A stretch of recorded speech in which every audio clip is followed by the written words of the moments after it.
Hi everyone, this is Ali John Chaudhary, Psychotherapist, and we are here on Brothers, Sisters, Strangers video podcast on sibling estrangement. And it's a very special episode today because we're going to be talking about post-traumatic growth and sibling estrangement. So this is an interesting topic that I think that we can especially get a lot of information from and inspire ourselves of when it comes to this, because a lot of us go through difficult situations that can sometimes potentially cause trauma, other times not, but there's much to learn about this. I'm here today with Fern Schumer Chapman, author, and it's so wonderful to have you here, Fern. It's great to be with you, as always, Ali John. We don't always think about growth when it comes to post-traumatic experiences. We think about the trauma of it.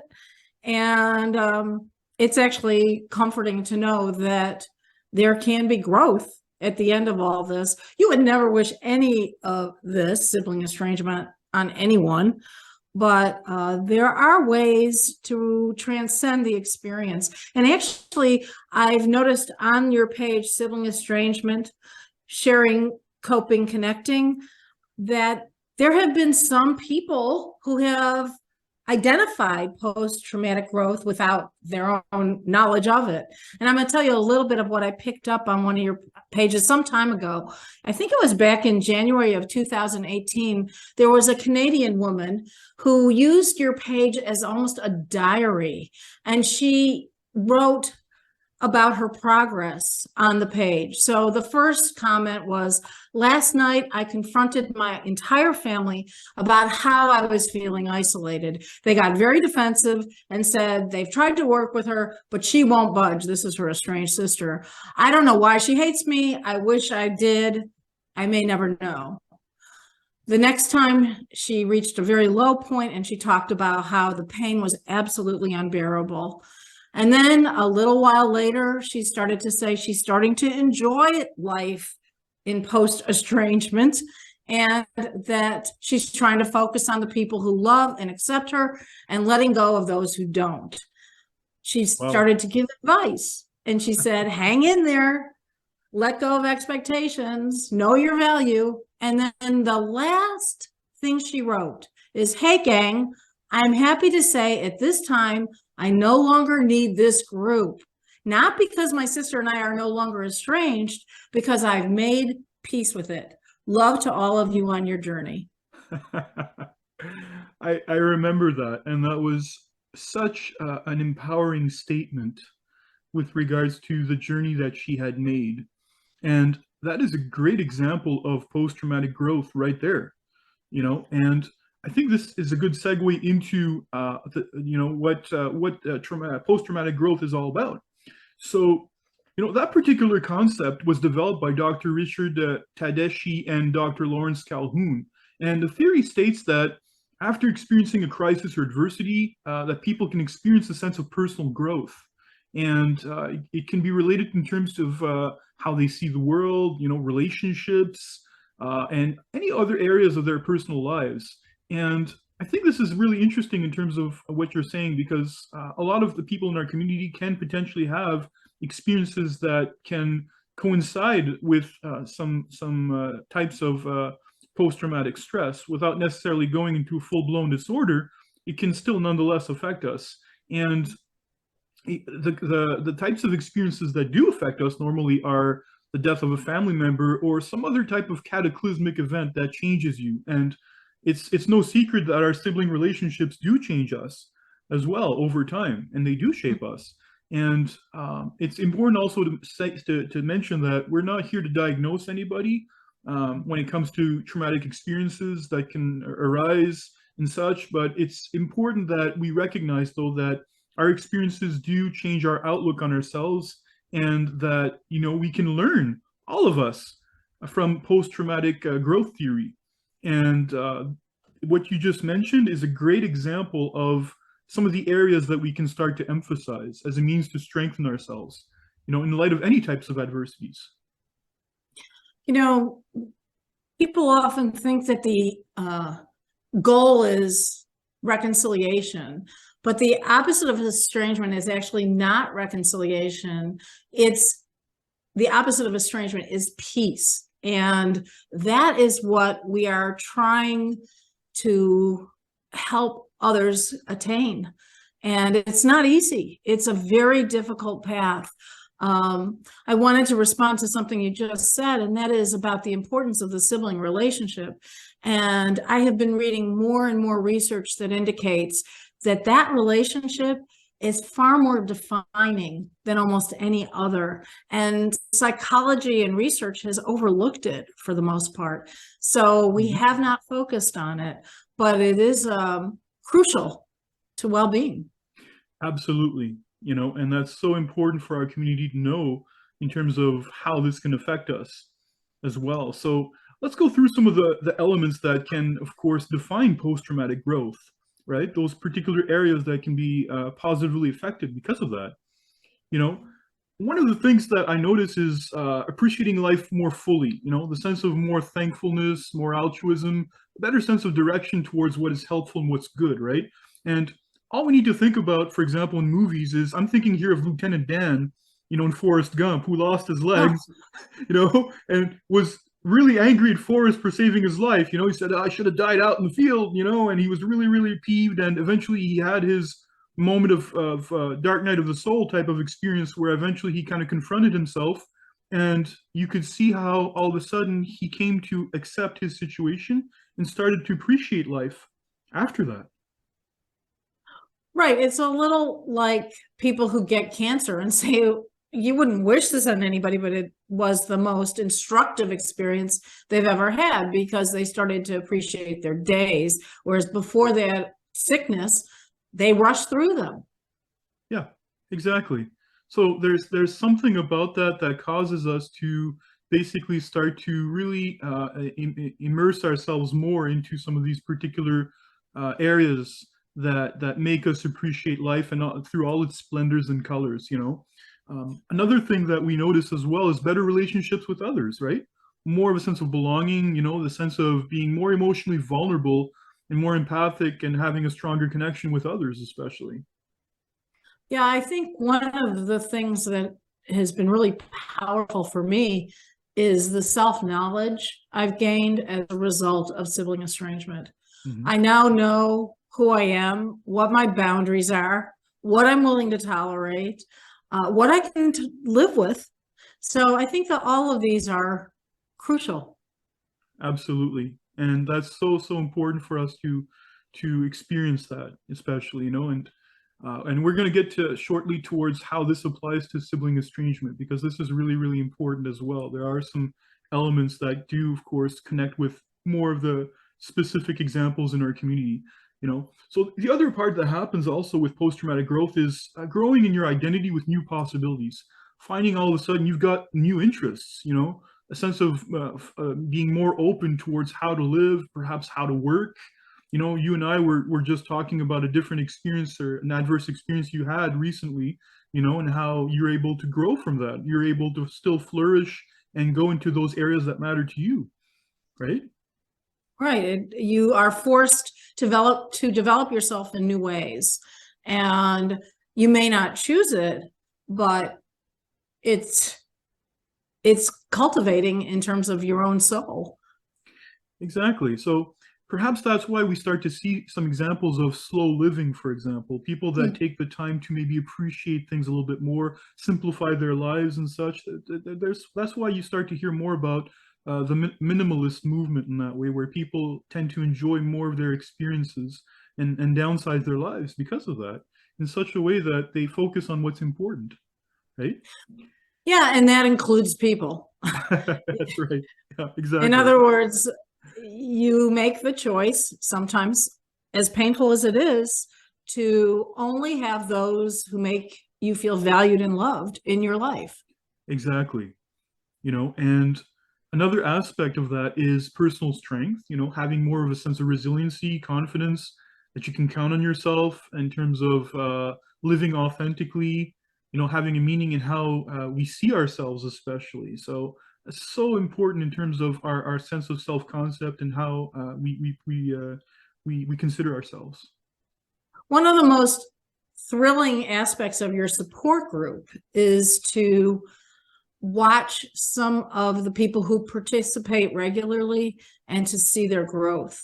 And some start absolutely crushed and devastated, and little by little by little start to see their value. And it is so rewarding to watch. It's wonderful to see, and it's wonderful to be a part of that, where we can help people in that way and go into that particular direction that's helpful for them and that empowers them and soothes them. So I'm very happy with that as well, in terms of where that particular strength emerges through their experience, you know. Mm-hmm. And another aspect is spiritual growth, right? There's a sense of deeper awareness, a sense of maybe a deeper sense of faith or feeling stronger with regards to purpose that comes out also with post-traumatic growth. And you don't need to necessarily be religious or anything when it comes to that. If that's your thing, that's great and that's wonderful. But it can also be to espouse a value that matters to you, especially. So for some people, that can be something as like freedom, for example. You know, so that could be a particular value that's of importance to some people when it comes to that. That now that you've experienced that sense of constraint before, that freedom becomes especially important. That you can be yourself and that you can deepen that inner work that we can all potentially do. So that's an especially important area. I mean, I think you see yourself with new eyes. Yep. And that's very much a new identity for yourself. Yeah, yeah, exactly. So I think that that's key too, especially when it comes to that. And helping others also in the community is another aspect that's most important. This is a new one because it's not necessarily on one of the graphics that I saw, but I think that more and more we are talking about post-traumatic growth in terms of helping others, expanding into community outreaches in some ways, right?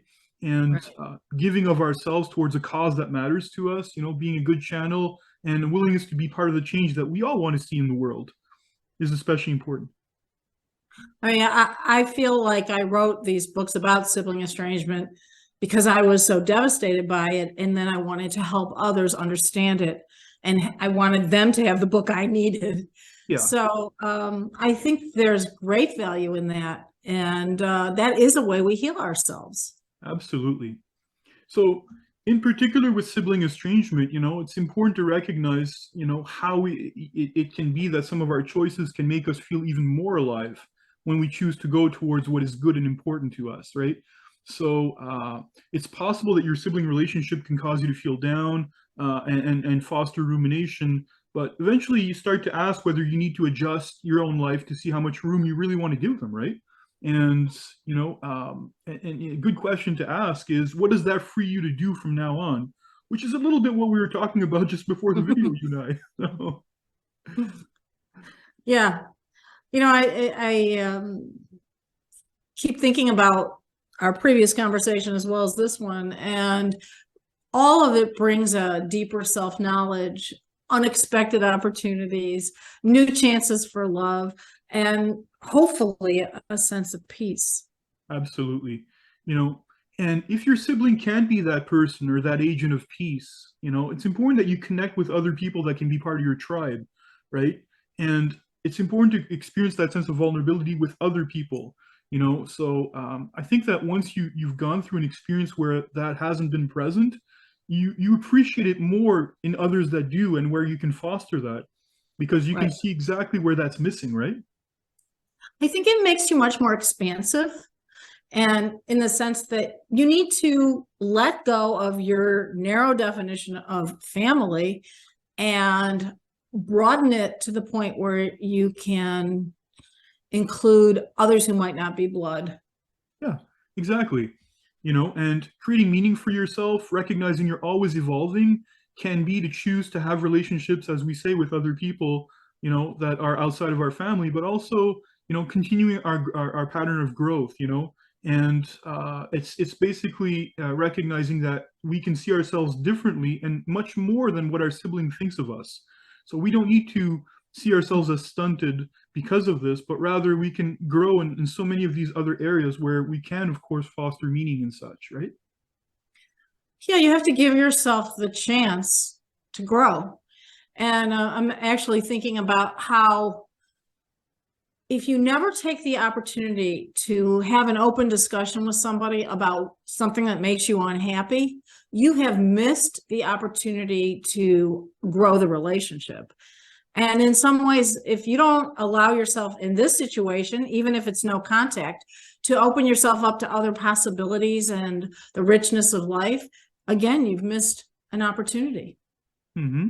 Exactly. So there's always something else that we can do with ourselves whenever we're faced with adversity. There's always a form of resilience that Mm. helps us to go further, you know. And another thing also is that once you start to see yourself authentically, then what ends up happening is that your adverse events no longer really define us, and they start to feel as though they're further away.